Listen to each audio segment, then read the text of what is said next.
So we're going in here today because I have a temperature sensor and I'm not getting readings like the bees have an active brood chamber.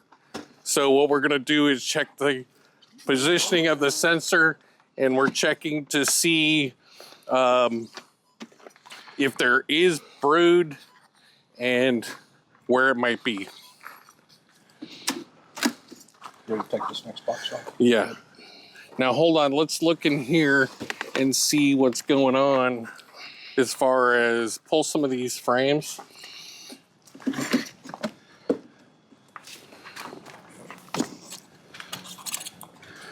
And see if there's actually any stores in here because, yeah, honey? Yeah, and you can see some ripening nectar down below, the glossy, the shiny stuff. See the glistening down below?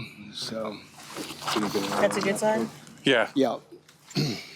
And make sure that, go into the middle frames, make sure they have a brood chamber up here.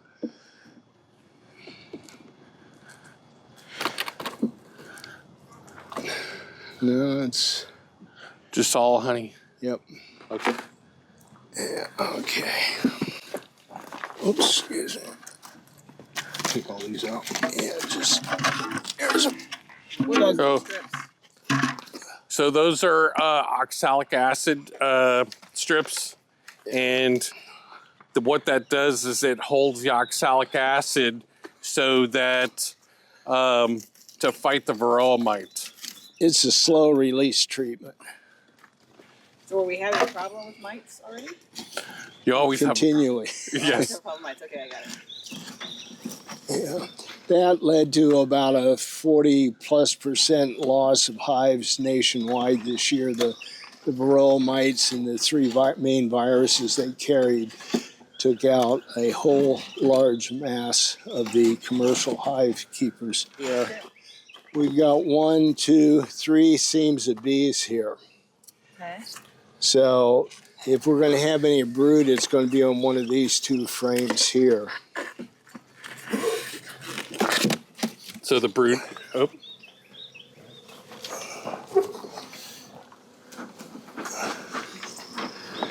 So you just smell that. Yeah. Yeah, very Yeah. gingerly.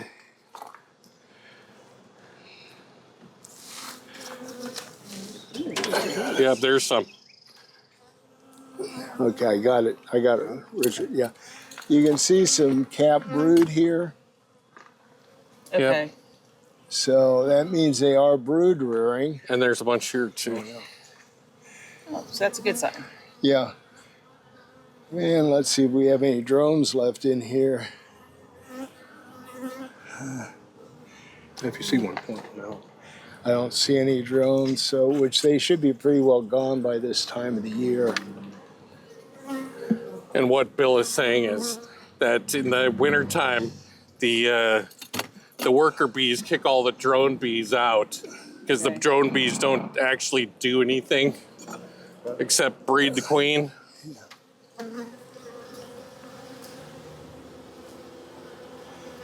Okay.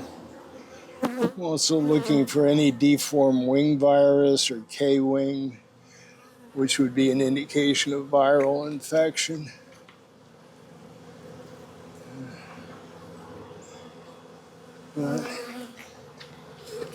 Okay, no drones noted. Okay.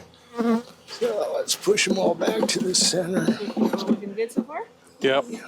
It's just the drone or the brood chambers moved to the left or to the right of this hive. Let me put a new entrance reducer on that. What are you putting in here, Bill? I'm going to put a new entrance reducer on. Okay. Here. What are these little sheets that you guys Okay. are putting in here? These are actually Swiffer sheets, like the same ones you use at home. And the real fine mesh in this that catches the dust actually catches the small hive beetles, which are another pest that we have in the beehives. So we put those in, and when the small hive beetles get forced to the corners, because the worker bees will herd them. Okay. They get stuck on these pads.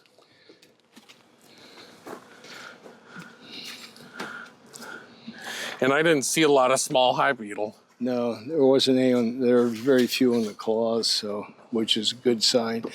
But see, if you look at the orientation, it's early in the morning. We've got sun on the front of the hive. Sunshine tends to discourage the small hive beetle.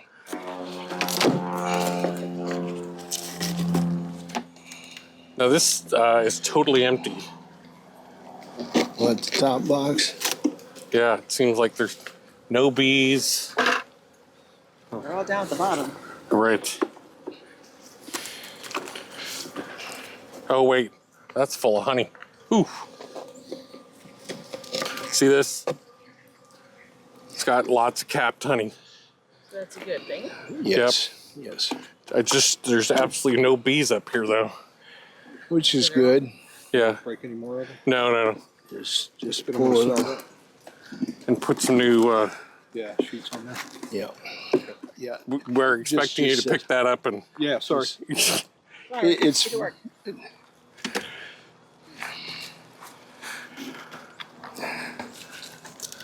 More of those strips. Yeah. Yeah. You can see here, Kay, the beetles, how they get, the bees will chew this up, and you can see how the beetles get caught in the mesh there. Occasionally, they'll also get bees in there. But it's a very efficient way of collecting the beetles. You can see one there, it's pretty good shape. And then most of your brood's over here. Want to pull? Yeah, it's a little tight on the fingers there. Got a couple cells. Nothing really. I got it. Yeah, there's some ripening nectar on that side. Yeah. Do you want me to take that from you, Doug? I got it. Okay. Just trying to get this one. Nope. There's absolutely no brood in here. So far, that's the answer. Oh. So what does that mean? Is like probably not a queen, or? Yeah, it could mean the queen's just totally shut down, or it may mean she is no longer here. Here's some brood, though. Oh, there you go. And some larvae. Yeah, so we've got a queen active in here at least 2 weeks ago.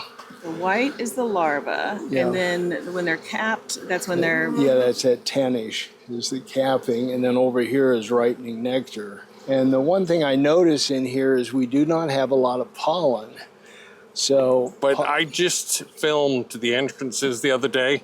I sat out here with my video camera and I watched the bees taking pollen in and out. yeah, but there's none stored in Yeah. this hive.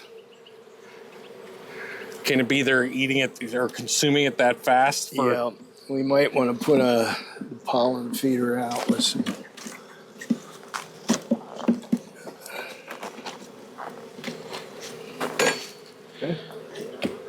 Is that where the brood was right here? Yeah, that was the. Okay. And then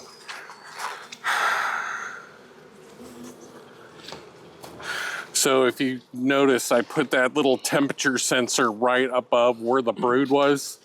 Okay. Because that temperature sensor logs their ability to maintain the hive temperature.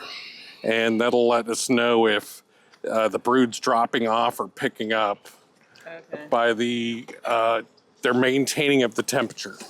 No activity. Tiny bit.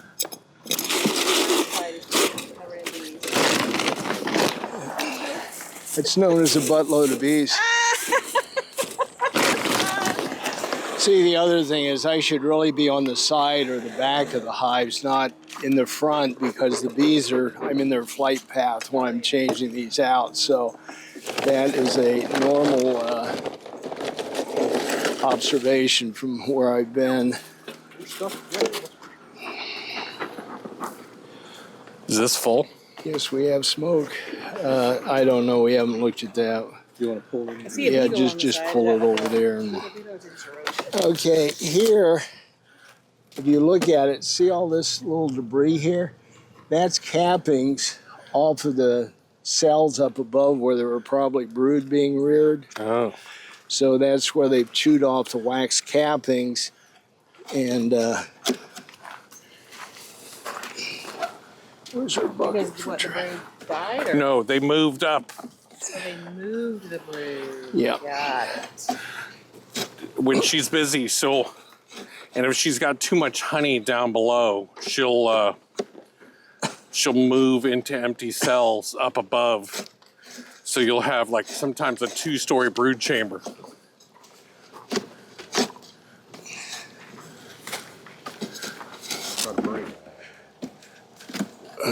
Let's go with this outside one to start with it.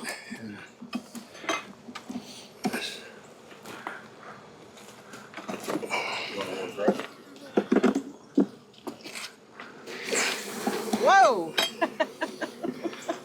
Lots of brood. See, Oh, wait. that's pollen Oh. there. And that's what we'd like to see in there is pollen. Wait, which is the pollen? Doug, can you point to it?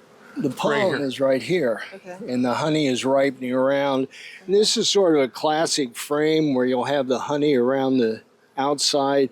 In the center, you'll have a ring of pollen. And then normally you'd have a ring of a center part of brood in there. But this means they have plenty of protein there to produce more young bees. So we just got to find the young bees. You want young bees? Oh, there we go. That up there, that's the cat brood, the dark brown? Yeah, and there's some larvae right here. There's some pollen stored down here in the corner. Can I see that? Turn over a little bit. Yeah, right down here is pollen. Okay, gotcha. Yep.